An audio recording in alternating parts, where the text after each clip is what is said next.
So as we've said that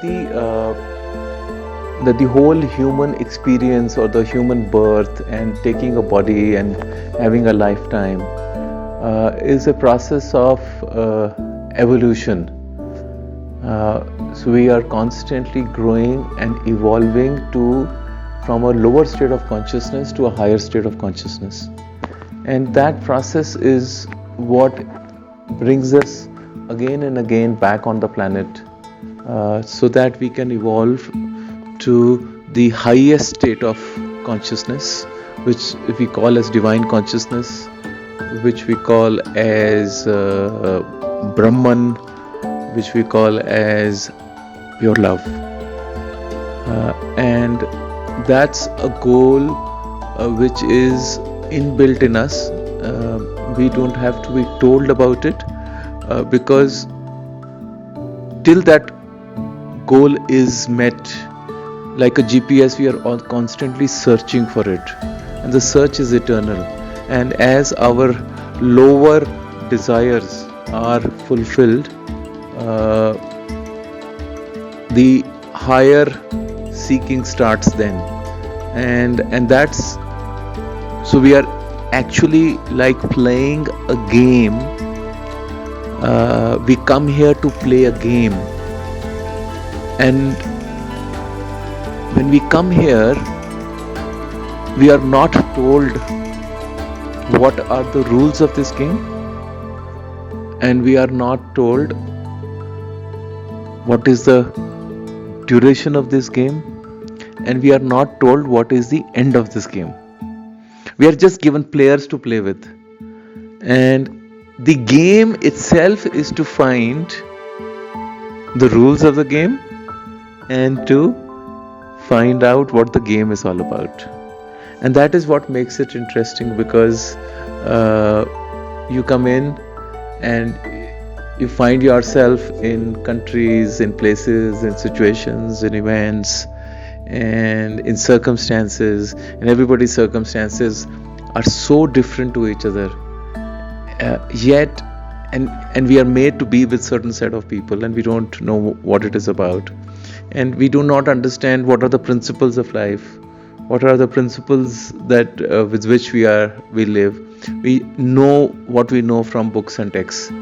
So it takes a long period of time, what we call as births, different births, for us to start coming to even a point where we can understand that there is something else, there is something else other than this body and this externality, which is what we are constantly seeking, knowingly or unknowingly. Most of the time when we are not aware, unknowingly we are seeking, and that makes us get attracted to certain energies, to certain people, and we don't know what it is. We are confused between the material and what's happening inside of us, and it takes a long time to start even beginning to understand it. And one by one, if we are lucky, the rules of this game start coming to us, right?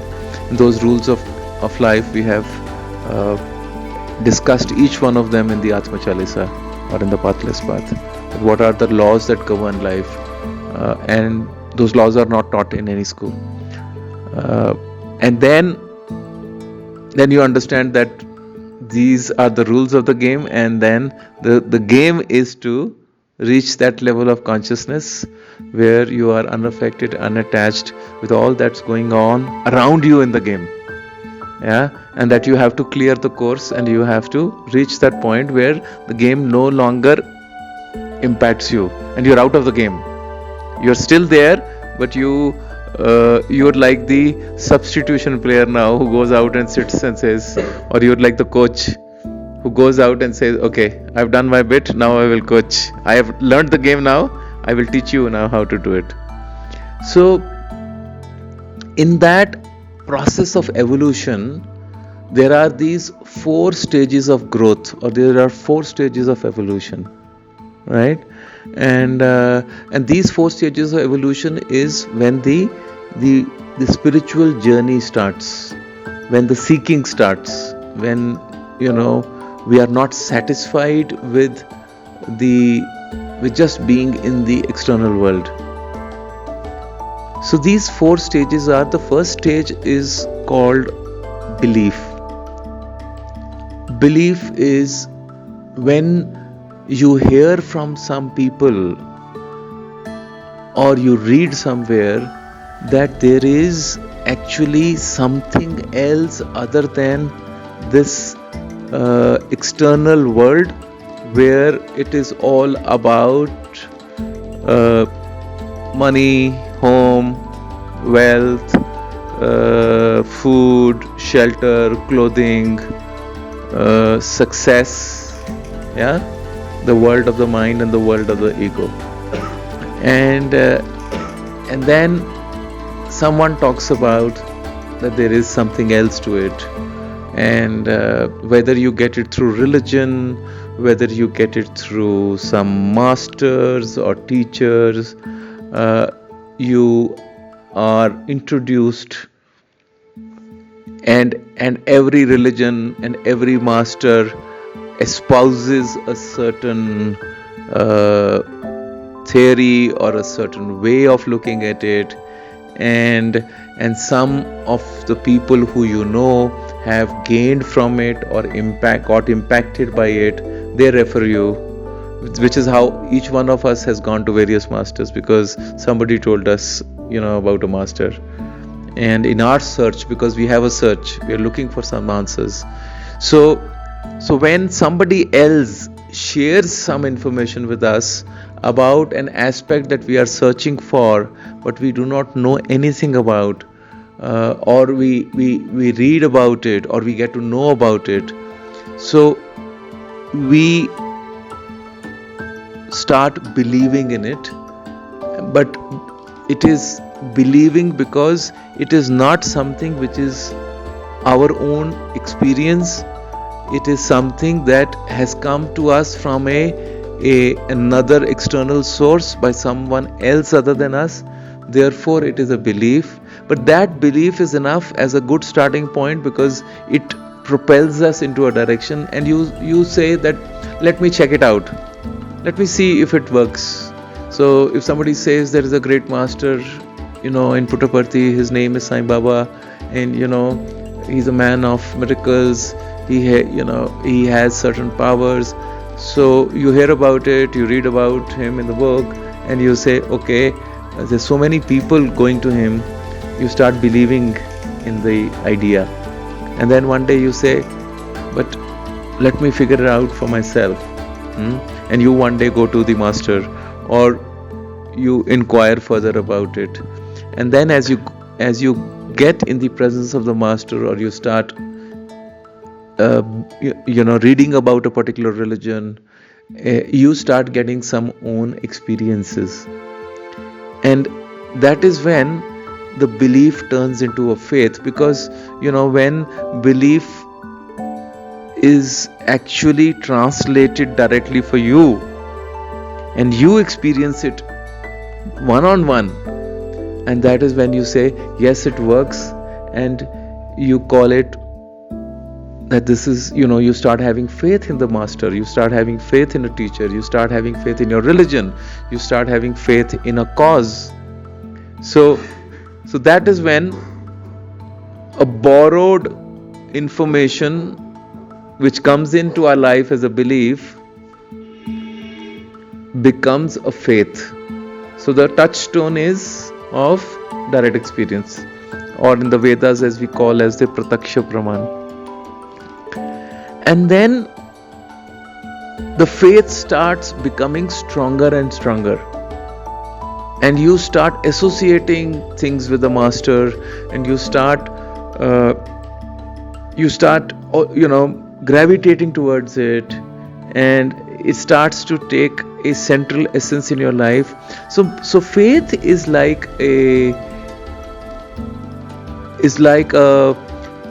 necessary condition which helps you to start letting go of the world of the mind, the world of materiality, externality, because you feel that there is someone who's now holding your hand, and will guide you onto a path that you are not so sure about, because this path was never told to you about. So if I would say, belief is like someone giving you a little finger to hold on to, right? And you have something to hold on to, but you don't know how strong it is. It may be shaky. So belief is like that. But when you have a direct experience, the little finger turns into a hand, and that hand holds you. And you know that every time you pray for it, you want something, the hand will not let you go. So you start having faith in it, right? It's a firm grip on you, and you feel comforted, and you think that, okay, that means there is someone who can give me the rules of this game, and there is someone who is telling me that this game has this end, and if I hold on to this hand, I can actually go there, right? That's why faith is essential. And you know that this hand is not going to let you go. So this is the importance of faith. This faith then, as we keep going further and further on this path of faith, we move into the third stage. And that stage is what I call as knowingness. Because when there is faith, there are still two. There is you and the master, or you and the teachings that you follow. It's you and maybe a religion. So there is a duality for faith. You have faith in a person, you have a faith in an idea, you have a faith in certain teachings, right? Anything which is prescriptive, you have faith in that. So, but soon enough, as you keep moving on that path, you reach a point where this duality merges, and there is no longer a hand that's holding you. You just know that this hand is always available to me, and it is not anything physical, right? And the master or the idea or the teachings or the prescription actually become part of you, and you seem to be knowing it all the time, right? So the duality disappears, and that experience becomes internal instead of being an external experience, right? And you know that when all these factors happen, when you know the rules of the game or the laws of life are understood by you, and you start playing by the rules, you know that the result is certain. There is no longer that you have to pray to somebody or to some externality that it will happen. You just know that this is how it works.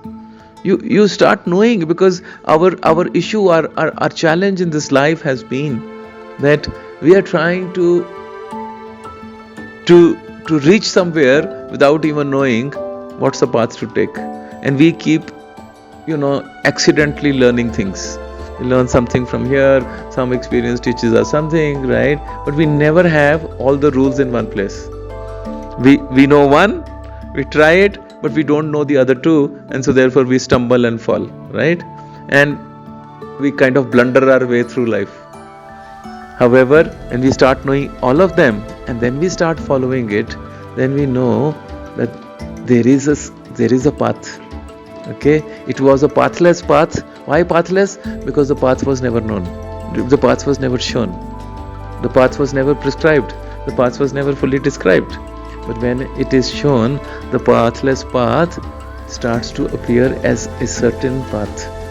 A path which gives you, following it, gives you a knowingness, right? And that duality merges into oneness, and you feel always confident. You're always sure that it works. It is available, and it has. And so the differences merge.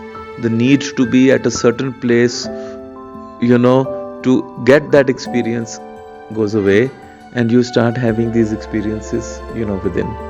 So that knowingness gives you that peace. It gives you that satisfaction. It gives you that contentment. And however, there is one more stage where we reach. The last set of our evolution is called beingness. Right?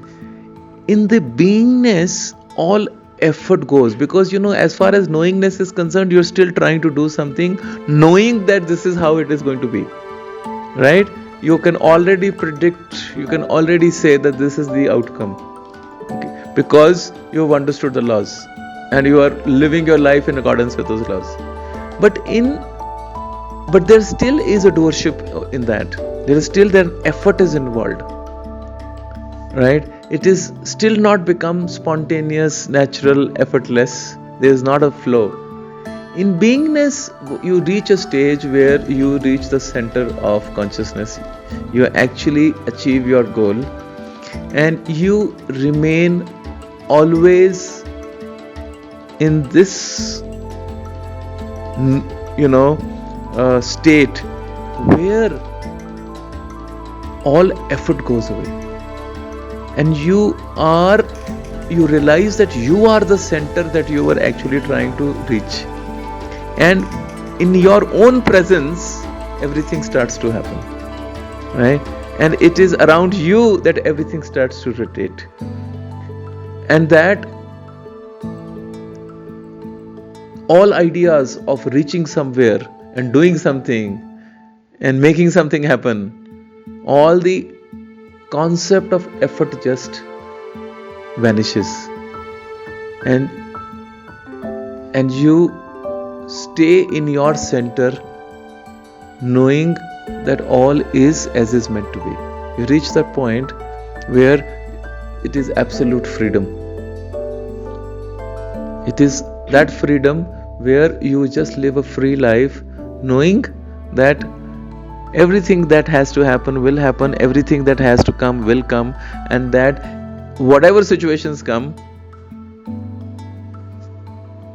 it will all be resolved, because everything is revolving around you only. You are not trying to run and revolve around anything. Everything actually revolves around you. And that state is the state of constancy, where you are just,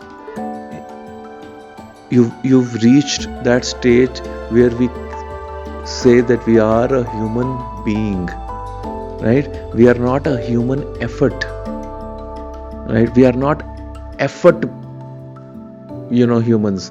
We are beings, and beings means to be state of being, right? So, and this beingness starts, and where you are always, no matter what happens, no matter what's going on in the world outside, no matter what's happening in the life around you, you are in your center. You are in that state, what we call as Satchitananda, what you call as a state of being in the center where the Shiva and Shakti meet, right? The center point, the Kendra Bindu of the Shri Yantra, okay, of the Shri Chakra, the center point from where creation began, the navel, the womb. You can take any kind of metaphors to define. It's always about the center, and that center is where the game ends. That's where you stop participating in the game, in the sense that all the actions that you do thereafter are non-binding, non-attaching, because you've reached a point where everything is happening around you, because as long as you have a body, you cannot escape karma.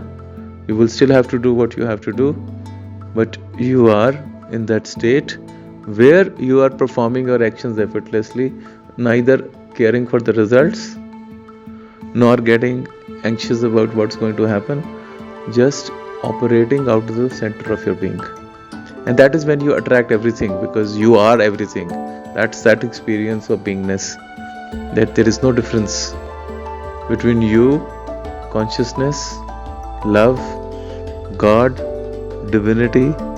They were all concepts taken by people who did not have the experience. So therefore they called all this by different names. But actually, they are all one and the same thing. And that is what we have come here to experience. And that is that final stage of evolution of beingness. So it's all experiential. It's all something that happens with us gradually. So from belief we go to faith, and from faith we go to knowingness, and from knowingness we go to beingness. So it is actionless action. We still have to perform action, but there is no action inside it. There is no reaction caused in that. Yeah, it is a state of inaction within an action. So a lot of people confuse that beingness means actually doing nothing. It's not true. Beingness means you're doing everything, but it is happening without any effort. It is happening without any attachment to the consequence, and therefore the law of karma is not operating on you. You are just floating in the system like this. So there is a beautiful thing that's being shown to me. There is a Kabir this Doha, where he talks about that we should be like a falling leaf, a dry leaf that falls from the tree, right? And it gets carried away by the gust of wind. It does not know where it's going to fall, and it does not care where it falls. It is happy where it is because its journey is complete. So that's what I thought I'll share with you today.